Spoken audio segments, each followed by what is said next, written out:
2001 2001 sayings of Prophet Muhammad sallallahu alaihi wasallam related to the period of trials, crisis, turmoil, end of time, smallest war and the greatest war like Armageddon, end of time. وہ ساری اس میں جمع کر دیں. ایک تو یہ ہے. چوتھی امام نسائی نے, ابن ماجہ نے, امام ترمذی نے الگ سے کتاب الملاحم کے چیپٹرز حدیث میں بیان کیے. یہ اصول حدیث کے طلباء کے لیے, درس نظامی والوں کے لیے بھی میں بتا رہا ہوں. ملاحم جمع ہے ملحمہ کی. ملحمہ کہتے ہیں جنگ کو, ملاحم کہتے ہیں وارز کو. تو کچھ محدثین نے جنگوں کے الگ چیپٹرز بنائے ہیں جس میں آپ صلی اللہ علیہ وسلم نے جنگوں کی پریڈکشنز کی. اس میں آرمگڈون بھی ہے. جو آرمگڈون ہے اس کا ذکر ہمیں یوحنا میں بھی ملتا ہے, انجیل برنباس میں بھی ملتا ہے. یہ اس کو عبرانی میں ہرمجدون کہتے ہیں عربی میں, اور یہ مجیدون ایک وادی ہے, ٹھیک ہے, دو پہاڑوں کے درمیان. یہ فلسطین میں ہے, ابھی مقبوضہ فلسطین میں, اور اس وادی پہ اسرائیل کا قبضہ ہے. جتنی بھی گریٹسٹ وار ہسٹری میں لڑی گئی ہیں وہ اس وادی کی بیسٹ لوکیشن ہے. وہاں سے کسی بھی لشکر کا تعاقب کرنا, اور وہاں پہ ایریل سٹرائکس بھی نہیں ہو سکتی, یعنی فل پروٹیکٹڈ ہے. تو آرمگڈون وہاں پہ ایک لڑی جانی ہے, ابھی اس کا فیض آنا ہے. ایک یہ جو جنگ ہے میں اسے حدیث کی روشنی میں سمجھتا ہوں ملحمۃ الصغریٰ ہے. یہ چھوٹی وار ہے لیکن وہ وار اس کی انٹینسٹی بڑھے گی.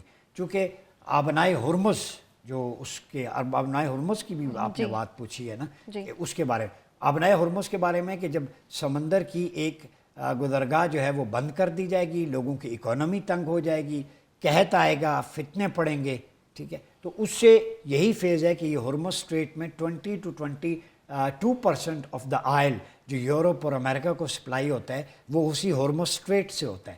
تو وہ تقریباً اس کا 18% بند ہو گیا, اور ایران نے کہا میں بند کروں گا.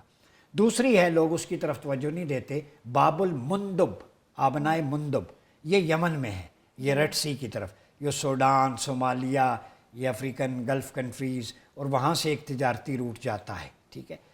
اب اس پہ بھی بہت زیادہ جو ہے وہ ریڈ سی میں چونکہ بلاکیج بھی ہے اور یمنیوں پہ اٹیک ہو رہے ہیں. تو وہاں حضور کی پریڈکشن ہے کہ ایک وقت میں اسلام کی مدد و نصرت اہل یمن کے ذریعے ہوئی. تو اس وقت آبنائے مندب کی پروٹیکشن میں اہل یمن کھڑے ہیں وہ اسلام کے لیے, اور بیت المقدس میں مسلمانوں کا ایک گروہ آخر تک لڑتا رہے گا جن کو کوئی مغلوب نہیں کرے گا. وہ حزب اللہ, وہ آپ کی جناب حماس, یہ گروہ جو القدس کی حفاظت اور آزادی کے لیے لڑ رہے ہیں, ان کے لیے بشارتیں ہیں. اور ان کے لیے کہا گیا ہے طوبیٰ للشام, شام کے لیے خوشخبری سے مراد اہل شام کے قطب, ابدال, واریئرز اور مجاہدین کے لیے حضور نے خوشخبری دی. کیونکہ یہ شام کی ٹیریٹری ہے کہ اجنتہا الرحمن, کہ اس پر اللہ کے فرشتوں کے جو ہے وہ پر کیے ہوئے صاحبان ہیں اس کا. اور پھر اسی لیے فرمایا اذا فسد اہل الشام فلا خیر فیکم. نبی آخر الزمان صلی اللہ علیہ وسلم فرمایا جب شام میں ہلچل ہو نا, فساد بگاڑ, امت میں خیر نہیں ہو سکتی. یعنی آپ کے پیریڈ آف ٹرائل شروع ہو گئے. حضور پالیسی دے رہے ہیں, آپ کو بتا رہے ہیں, اس کے مطابق آگے چلو. تو شام میں ٹرمائل آئے ہوئے کتنا عرصہ ہو گیا, ہم ہاتھ پہ ہاتھ دھرے بیٹھے رہے. اب یہ جنگ آئی ہے تو ایران جو اس جنگ میں اٹیک کر رہا ہے گلف کنٹریز میں, وہ عرب ممالک کو نہیں مار رہا, وہ وہاں پہ امریکہ اور صہیونی استعماری طاقتیں جو اڈے لیے بیٹھی ہیں ان کو ٹارگٹ کر رہا ہے. اب یہاں بھی بیانیے کی جنگ ہے. امریکہ ایک تیر سے اسرائیل 10 شکار کھیل رہے ہیں. ایک تو انہوں نے ان کی ذمہ داری لی, ایران کا خوف ڈال کے وہاں اڈے بنائے. اب وہ وہاں پہ اپنے فوجیوں کو اڈوں سے ہوٹلوں میں منتقل کر رہے ہیں. تو ایران ان کی لوکیشن دیکھ رہا ہے, وہ ان فوجیوں کے پیچھے جا رہے ہیں. اب وہ ایران کو کہہ رہے ہیں دیکھیں آپ کی سالمیت سوورینٹی وائلیٹ ہو گئی. بھائی کیسے سوورینٹی؟ لائبہ پڑوس میں جو 2 گھر ہوتے ہیں نا, سمپل میں مثال دیں, کسی کا گھر اگر پڑوس کے خلاف استعمال ہو تو آپ پہلے اسے کہیں گے بھائی جان مہربانی کریں آپ ہیں, نہیں میرے گھر میں مہمان آیا ہوا, تو اس یا مہمان کو نکال دیں یا اس کو کہیں مہربانی کر کے ہمیں تنگ نہ کریں. تو کسی کی زمین بھی, جیسے افغانستان کو پاکستان نے پیار سے سمجھایا, وہ نہیں مانے, دہشت گردوں کی پناہیں حملے, ہم نے اٹیک کیا. تو ہم نے افغانستان پہ حملہ نہیں کیا, ہم نے ان دہشت گردوں کی کمینگاہوں کو اٹیک کیا. تو یہ تو شرن بھی, اخلاقاً بھی, ایتھیکلی بھی, وارفیئر میں بھی, یہ سارا انٹرنیشنل لاء میں ہے, ٹھیک ہے. تو ایران اپنی سالمیت کے لیے امریکہ کے پیچھے جا رہا ہے, نہ کہ گلف کنٹریز کے. تو میں سمجھتا ہوں یہ جنگ رکنے والی نہیں. اس کے بارے میں ائمہ اہل بیت اطہار کی پریڈکشن ہے. حضرت مصعب کی روایت میں پڑھ رہا تھا کہ رمضان میں فارس کے اوپر جب آسمان پہ آگ ہو, آگ سے مراد یہ ڈرون، یہ میزائل، وہی جنگ ہے، ٹھیک ہے، اور اس میں اس کے بعد جو ہے وہ امام مہدی علیہ السلام کا ظہور بالکل قریب ہوگا۔ تو یہ جنگ اس نے بنیاد رکھ دی ہے کہ یہ اسلام ورسز سیونزم ہے، کیونکہ نیکسس مودی اور جو ہے نیتن یاہو کا وہ بلڈ ہو گیا، وہاں پہ وہ گیا، اور دجال کا بحر ہند کے کسی جزیرے سے جہاں پہ قید ہے ظاہر ہونا، یہ بھی اس بات کا ثبوت ہے کہ یہ بے آف بنگال جو انڈیا میں ہے، اس کے ڈیپ نیچے کر کے ایک جزیرہ ہے، وہاں پہ شاید قید ہے اب تک کی تحقیق کے مطابق۔ میں نے اس کی میپ پہ لوکیشن ساری احادیث کے مطابق دیکھی ہیں، تو یہ کریڈٹ بھی ہندوتوا کے کھاتے میں آیا کہ دجال ان کے جزیرے میں قید ہے۔ تو حضور نے بھی فرمایا تھا کہ فتنہ مشرق کی طرف ہے، قرن الشیطان، یہ وہاں سے مشرق یہاں یہ خطہ ہندوستان کا بنتا ہے، تو دجال کا فتنہ بھی ادھر ہے۔ اب ہندوتوا اور زائونزم کے نیکسس کا آپس میں سمجھ اس لیے بھی آتا ہے کہ انہیں بھی پتہ ہے کہ ان کا مسیحا یا دجال جو ہے ان کے پاس ہے، یہ اس کے میزبان ہیں ہندوستانی، تو اصل میں مودی میزبان ہے دجال کا، دجال مہمان ہے مودی کا، وہ بحر ہند میں ہے جکڑا ہوا۔ تو اب یہ جب غزوہ ہند ہوگی تو ہم ٹھوکیں گے ان کو، اس غصے میں دجال نکلے گا، پھر ایلیا کی طرف اٹیک کرے گا، اور یہی افواج پاکستان، ترکیہ اور یہ مڈل ایسٹرن کنٹریز، ایران مل کے پھر امام مہدی کی میت میں ادھر لڑیں گے۔ تو things are going towards that scenario, جسے کہتے ہیں ملحمۃ العظمیٰ احادیث کے اندر۔ تو یہ جنگ رکنے والی نہیں ہے، یہ فیس چلتا رہے گا، اور اس میں مسلمانوں کے لیے احادیث سے کنیکٹ کر کے ایک ایک حدیث آپ کو پل پل کی اسٹریٹجی بتاتی ہے کہ آگے کیا کرنا۔ سر آپ نے ابنائے ہرمز کے بارے میں بات کی ہے، یہ بتائیں کہ ابنائے ہرمز کا احادیث میں کیا ذکر ملتا ہے؟ جی بالکل ملتا ہے، اس میں جیسے علامہ زہری فرماتے ہیں کہ یہ ایک آگ ہوگی حجاز سے نکلے گی جس کی روشنی میں بصرہ کے اونٹوں کی گردنیں روشن ہوں گی۔ پھر فرمایا کہ پہلے راستے کے بند ہونے سے پہلے یمن والوں کا سوائے ٹڈیوں کے کوئی توشہ نہیں رہے گا، یہ ملک شام میں داخل ہوگی، اور بعض محققین لکھتے ہیں کہ سمندر کا ایک راستہ بند ہوگا، وہ ابنائے ہرمز کی طرف اشارہ ہے۔ اس کے بعد خشک سالی ہے، فتنے ہیں، جنگیں ہیں، ٹھیک ہے۔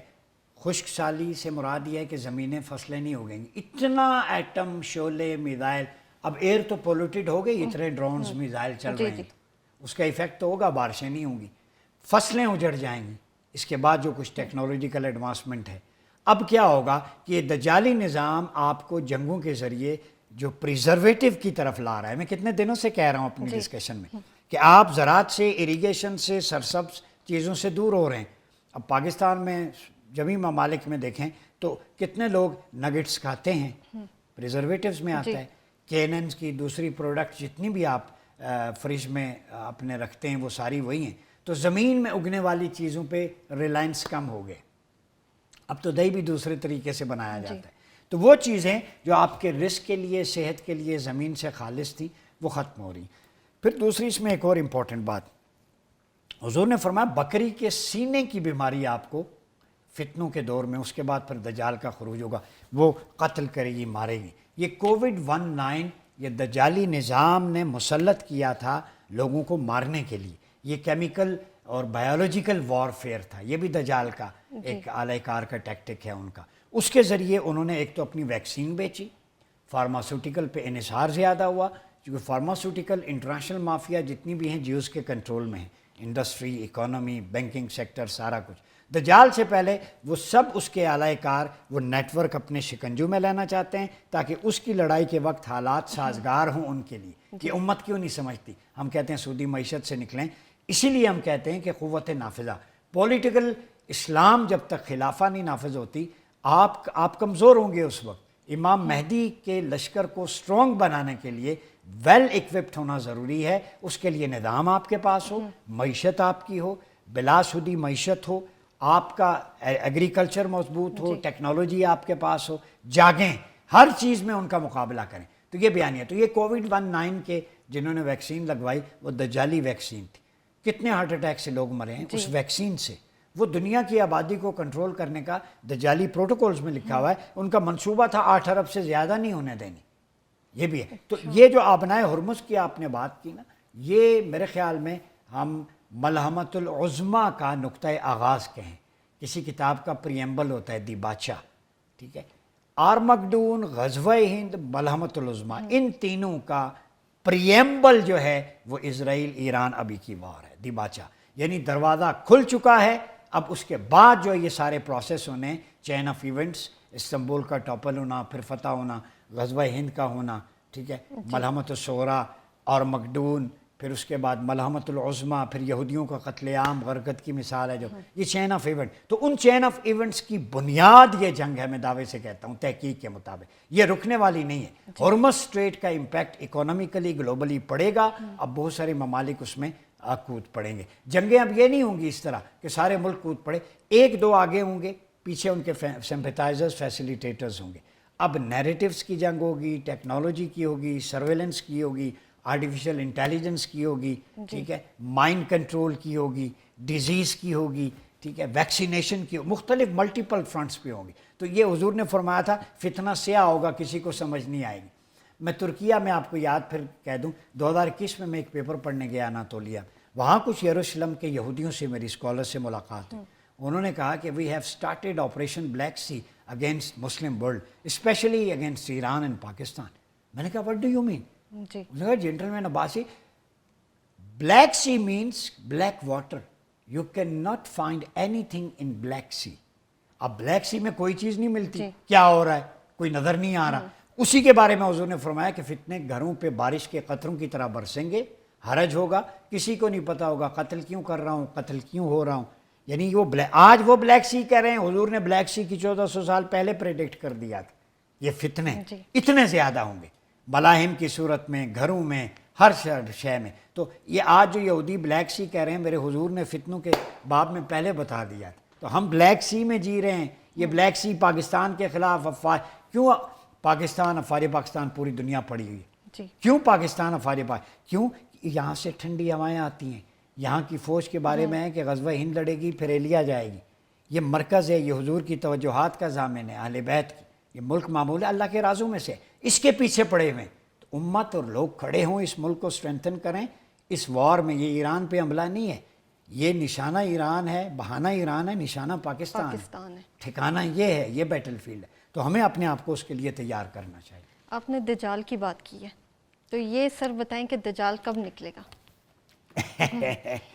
یہ آپ مجھ سے پوچھ رہی ہیں نبی کرم صلی اللہ علیہ وآلہ وسلم کی احادیث جو میں آپ کے سامنے رکھتا ہوں. جی کہ کریم آقا علیہ الصلوۃ والسلام نے جو اس کے بارے میں روایات، دجال کہاں ہے پہلے تو یہ طے کر لی. بحر ہند کے کسی نامعلوم جزیرے میں جکڑا ہوا. روایت ہے فاطمہ بن قیس کی، کتاب الفتن اشراط الساعہ فی خبر للجساسہ، اور کتاب الملاحم باب جساسہ. یہ فاطمہ بن قیس رضی اللہ تعالیٰ عنہ، آپ سے ہم عشاء کی نماز پڑھ کے نا تو دیر سے تشریف لائے، اور پھر تمیم داری جو بعد میں مسلمان ہوئے ان کے بارے میں کہا کہ انہوں نے مجھے روک لیا، چونکہ تمیم داری کچھ قصہ بیان کر رہے تھے آقا سے. فرمایا کہ طوفان میں سمندر میں کشتی میں پھنس گیا، وہاں جزیرے پہ گیا تو ایک عورت ملی جو اپنے بالوں سے کھینچ رہی تھی. تو اس نے کہا کہ میں دجال کی جاسوس ہوں، جساسہ مؤنث کا صیغہ ہے، تو اس کی فرنٹ مین جیسے کہہ لیں، ٹھیک ہے، اس کی انٹیلیجنسیا دجال کی. تو آج دجال کی intelligentsia Nitin Yahoo, Modi, Trump, یہ سارے وہ ہیں آج کے جساسہ. تو عورت نے، اس نے کہا محل میں ایک آدمی جو بالوں میں جکڑا ہوا ہے، توق پہنایا ہوا ہے، اچھل کود کر رہا ہے. تو اس نے کہا میں دجال ہوں. تو اس نے سب سے پہلے تمیم داری رضی اللہ عنہ سے پوچھا کیا امیوں کے نبی ظاہر ہو گئے؟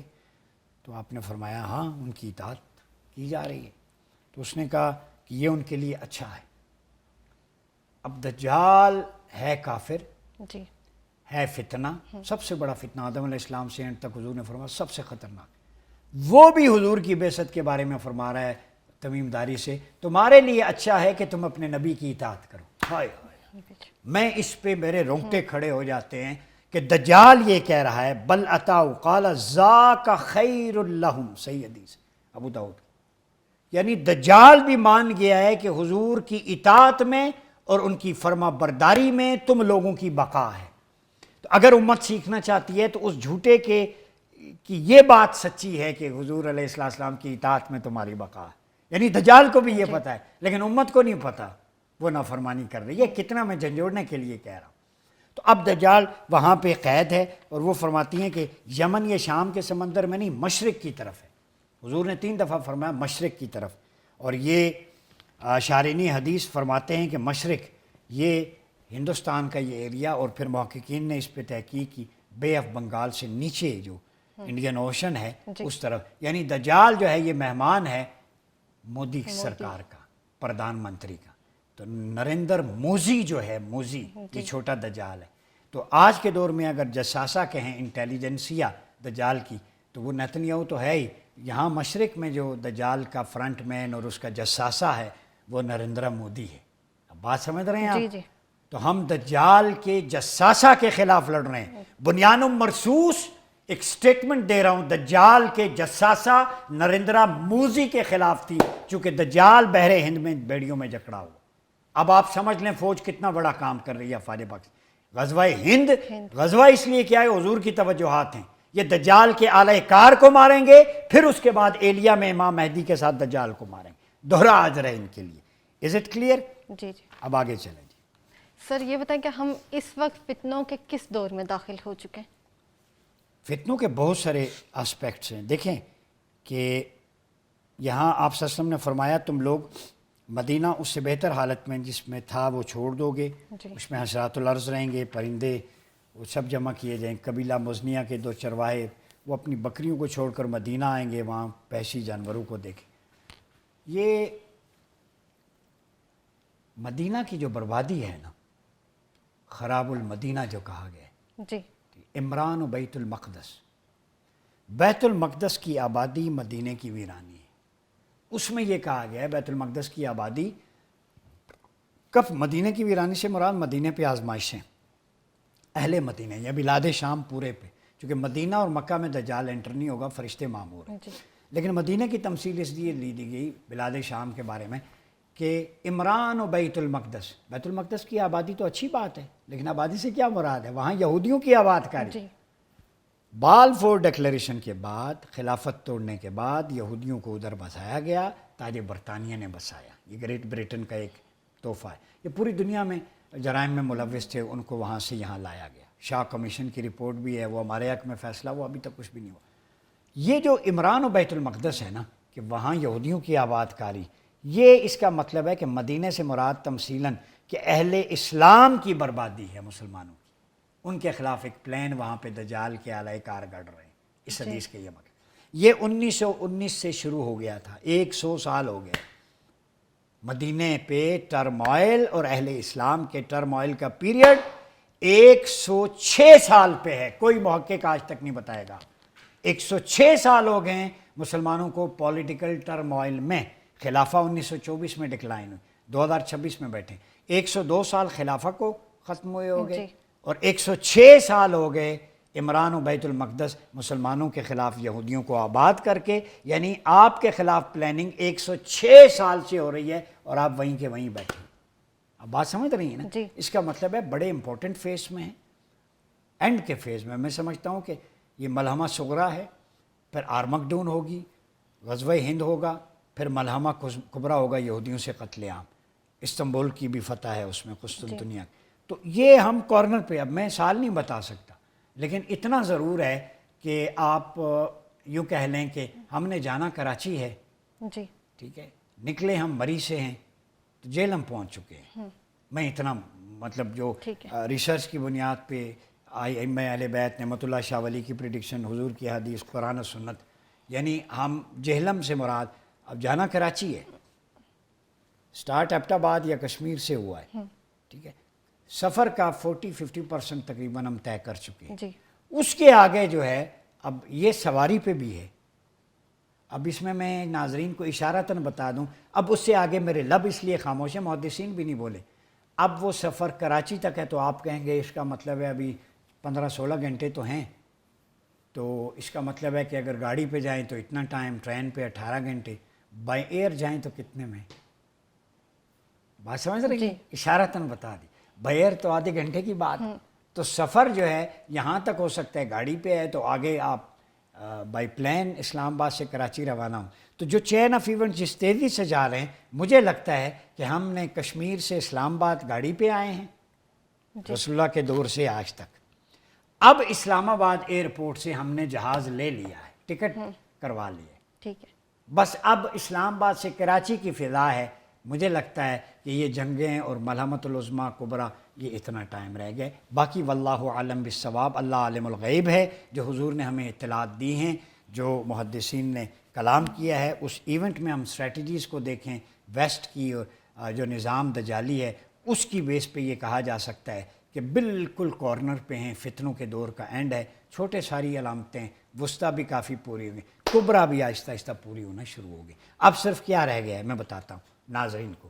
جساسہ، دعوت الارض، دجال 3، ظہور امام مہدی 4، نزول عیسیٰ علیہ السلام 5، خسف 6 زمین کا دھنسنا، آگ کا 7، اور اللہ آپ کو بھلا کرے ارمگڈون 8، ملحمت الکبریٰ 9. یہ 8-9 علامتیں ٹوٹل رہ گئی. اور یہ 7 ہیں، چونکہ قسطنطنیہ کی فتح اور دجال کا خروج 7 سال یا 7 ماہ کے درمیانی عرصے میں ہوگا. یہ سالوں کی گیم ہے، چند سالوں کی یہ ایونٹس بڑے رہ گئے. یہ نہیں کہ 100 سال لگیں گے ایک سے دوسرے ایونٹ میں. یہ میں ناظرین کو بڑی امپورٹنٹ بات ہے، یہ جتنی 9 علامتیں گنوائی ہیں یہ سالوں کے اندر ہیں، صدیوں کا معاملہ نہیں ہے. بس بہت شکریہ ڈاکٹر عمر ریاض عباس صاحب. جی ناظرین، آپ نے ہماری آج کی گفتگو سنی.